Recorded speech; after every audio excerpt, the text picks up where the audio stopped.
Hey guys, Corey with Camel ADV. We've got the Yamaha T7 here behind us. It's been an awesome bike. Really like it off-road. The gearing is excellent. It's got a ton of bottom end. Feels amazing. The weird thing is it's fast. It's fast off-road. And I don't mean, oh, it's really fast, I'm Ricky Racer. I mean that in first gear at idle, the bike is fast.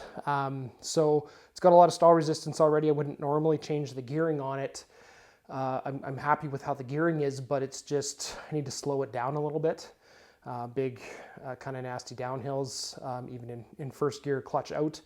At idle, I'm going quicker than I would like to be. I'm not getting compression braking. So it's going to, your mileage may vary for the type of riding you do.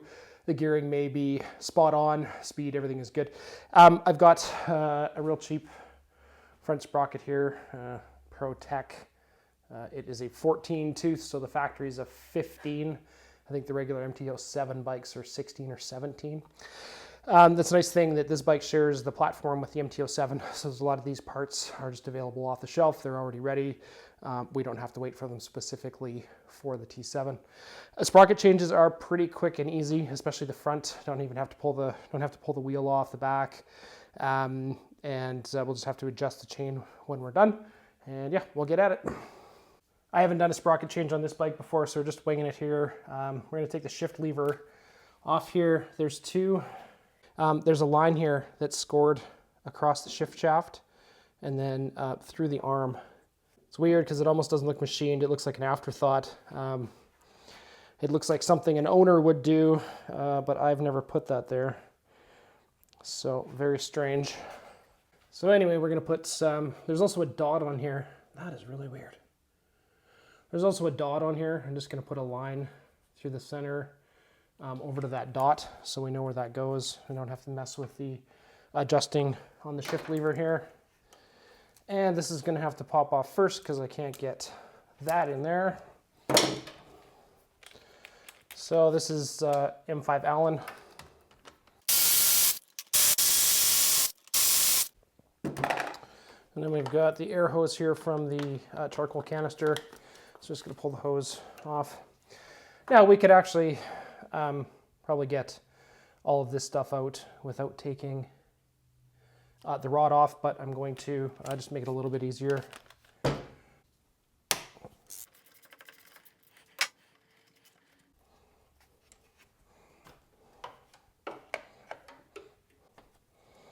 Again, probably don't have to take that off, just am going to. So this has got what's called a dampened front sprocket, and to be honest with you, I can never tell the difference between it and the standard one. There's some rubber in here, and I don't know whether it's vibration or noise or what. I can't ever tell a difference. I'm going to assume that this is the same size as the rear axle. No, I'm wrong.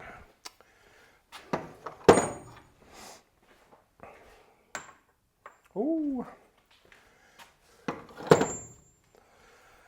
So this is the big boy. It's a 32 mil. Oh, it's not a 32 mil. What the hell? There we go. Third time's a charm. 30. Yay, 30 mil.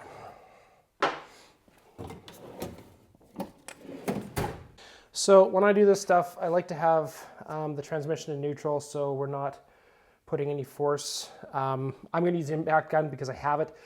If you don't have an impact gun, you can do it with a breaker bar and the socket. You should have somebody pushing on the rear brake, and that will keep the chain from moving, keep this from spinning.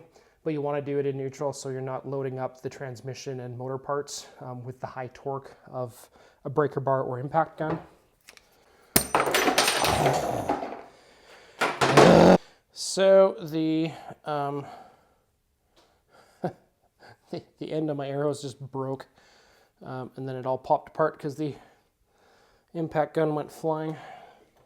I'm gonna try and do this. I gotta hold this in place because it's 11 o'clock at night and there's nowhere open to get another one of these, and I don't know that I have a spare.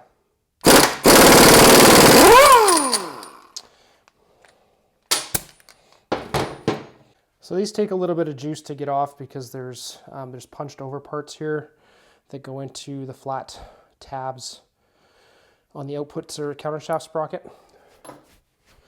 So normally, depending on your chain tension, you can often just wiggle this off and sneak the new sprocket in.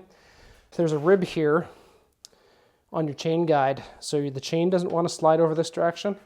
So when you do this, you pick the chain up off of that and then wiggle the sprocket, and you can usually get it off.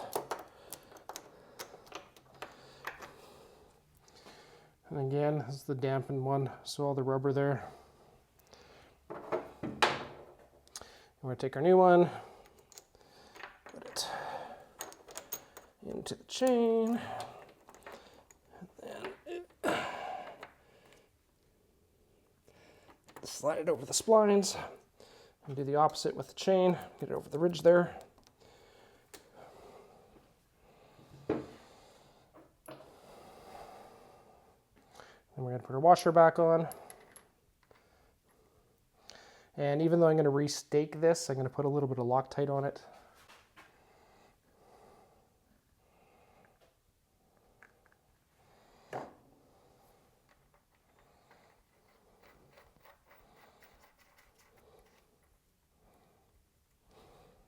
And we're going to do the opposite, put this on. So I'm just going to rotate the back tire here a hair, so that I can get to that peening location.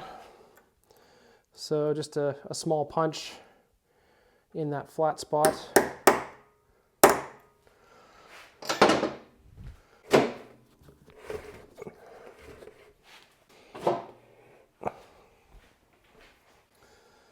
And number 2.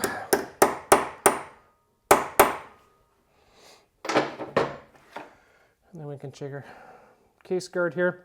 So the purpose of this thing is if your chain breaks, if it breaks on the bottom side, the sprocket's going this way, so if it breaks on the bottom side, this keeps pulling the chain in, and because the tail here isn't getting pulled out by the rear sprocket when the tire's turning, the cycle's kind of broken, it will pile the chain up in here and you can crack your engine case. Now, if your chain happens to break on the top side, it just gets pulled through and out, but on the bottom side, it's bad news. So there's lots of, on different bikes, I haven't checked actually for this motor, for this CP2, you can get big heavy duty billet aluminum bits and pieces that go in here. It's a case saver, because if this gets broken, you're replacing the whole motor, which is obviously expensive and problematic.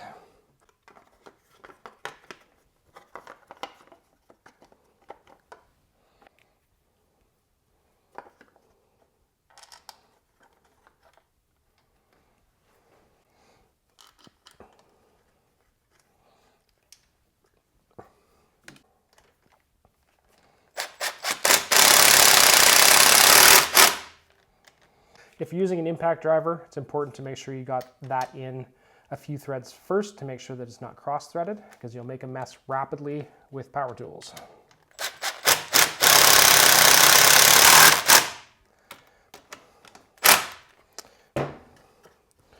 Take the air vent hose here from the charcoal canister. So just going to take some pliers here to work this guy through. When the air fitting popped off and the gun went flying, it knocked over a bucket of bolts. So I'm missing that one bolt. It's on the floor here somewhere. I got to track it down. We're going to come to the back here to adjust the chain. So we're going to loosen the axle nuts. And we're going to slide the axle back. You're going to look in the manual to figure out what the spec is for your chain tension. Mine's a little bit different because of the extra travel. The bike, the swing arm's sitting down a little bit lower, so my measurement isn't the same as it was on the stock bike. So we've got a 12 mil for the jam nut, and then this one is a 10. Something I do when bikes are new is I usually pull the axle all the way out, take the blocks out, and I'll put anti-seize on these bolts. Because of the environment that it's in mud and water and everything else. These can seize into the swing arm, and then they're a real bear to get out. Sometimes literally have to cut this out with a grinder and then weld a new piece in. If they seize in here and break off, it's almost impossible to get them drilled and get an easy out. So you can see there's hash marks on here, and then there's a nice machined edge there. So you're looking at, you're counting hash marks. You may be, you know, halfway between grooves. There's full lines and half lines, and you may be halfway between one of those. And then you're going to go over to the other side and match it. If you want to be really anal about this, you can actually measure from the center line there to the center line here. On some bikes, these hash marks are not 100% aligned. It's actually pretty amazing how much a quarter turn or a half turn on here actually, how much it translates into chain slop. It's pretty crazy.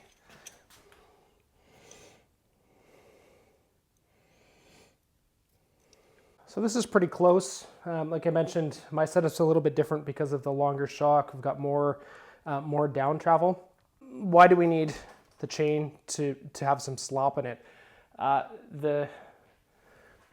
If we take the tip of my finger and the tip of my elbow, this point, it's longer than it is when it's here. This is a shorter distance than here. It's the same thing on your bike.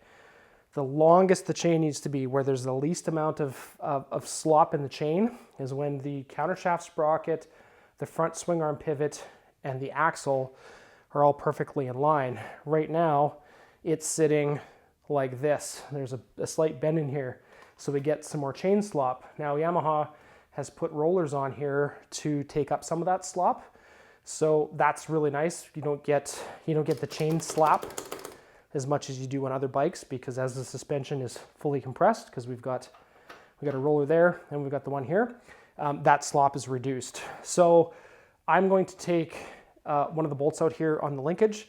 I'm going to lift the rear suspension up so everything's perfectly in line, and then I'm going to figure out what my chain tension needs to be to make sure that when the suspension is compressed to the point that these 3 points are in line, that I still have enough chain slack. Bad things happen. I've seen engine cases break. I've got a friend with a 950 Adventure that did a 265 mil suspension conversion. It was normally a 210 bike. And the first time he went out, he had set the chain tension to what it was in the factory manual for his bike. He went out, ran it hard. The first time that he bottomed the bike out, the rear suspension, he broke the engine case. Didn't have enough slop in the chain. You kind of have to think about it and go, oh yeah, more suspension travel means I need more chain tension, or more chain slack, I should say. So we're gonna make sure that that doesn't happen. So we're gonna pop that bolt out and give it a quick check.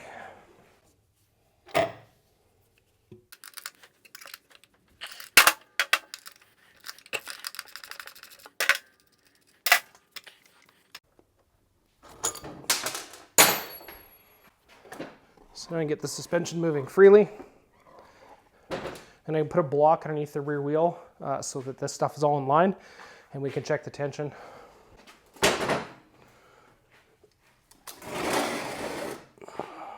All right, so we've got everything laid out here. We've got a straight edge, laying that across. That's pretty close to having everything in line. So we've got a lot of chain slack here still. So we're just going to adjust this out.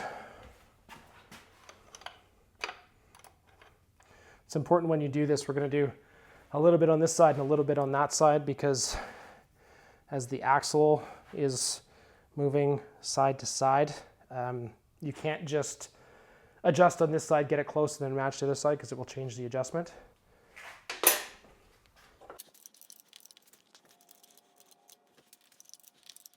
So that's getting pretty close there.